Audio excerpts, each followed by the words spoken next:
Hi, I'm Phil Constantina's Travels with Phil. We're going to New Echota, Georgia, the Cherokee capital city from the mid-1820s to the mid-1830s. The Cherokee Nation had been in the southeastern part of the United States for a long, long time, depending on who you listen to. They may have been there from the 1400s. They may have been created there, depending on which story you want to tell.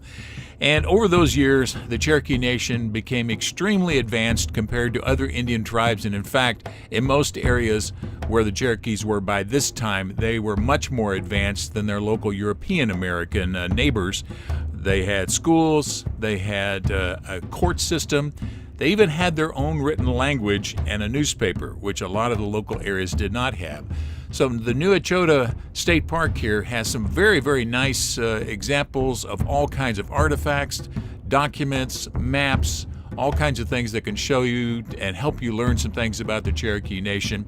Now, it has been a common story throughout history in the Cherokee Nation that there are differences of opinions, and not everybody agrees on the exact details of everything that has happened in Cherokee history, but no one doubts that the Trail of Tears did happen, and this was the place where the treaty was signed that led to the removal of the Cherokees. Now, here's an example of what a typical Cherokee farm might have looked like back then. I'm at New Echota, and this is one of the spots they have out here that they reconstructed, and this is what they say would be a typical Cherokee farmstead here in the New Echota area around 1820 to 1830s.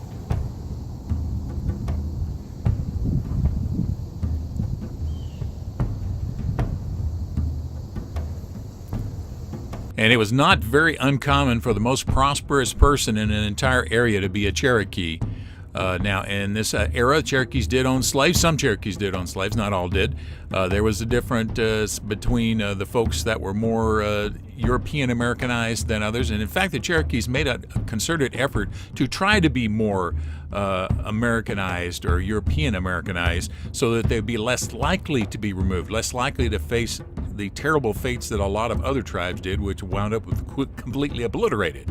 So they were trying to be more like their American counterparts. Now, this is the site of the Cherokee Council. This is a replica of the Cherokee Council in New Echota. This was active sort of from the roughly 1820s to 1830s when we were kicked out of the area. Going to go upstairs and see what's happening upstairs as well. So we had two rooms here. So literally when they talk about the upper house, they weren't joking. But this was the tribal council area. Now, this is where the Treaty of New Echota was signed, or New Echota, either pronunciation, and it was signed by somewhere between 20 to 75 people. When the election was held, a small number of Cherokees voted in favor of it, but it won the majority of those voting. Later, when most Cherokees found out about this, they signed a petition. Now, there are only about 18,000 Cherokees in total. 16,000 of them signed a petition, submitted it to the United States government. The chief of the nation, John Ross, had never signed the treaty, saying that this was an inappropriate treaty, was not conducted properly, but the U.S. Senate decided to vote in favor of the treaty and approved it by one vote.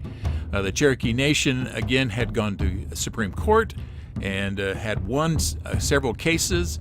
In fact, here is the building, well, this is a store, but here's a building where the Supreme Court was held. This is a reconstruction of the Cherokee Supreme Court in New Echota in Georgia. There's an upstairs as well, but it's just a bunch of benches, so not very large.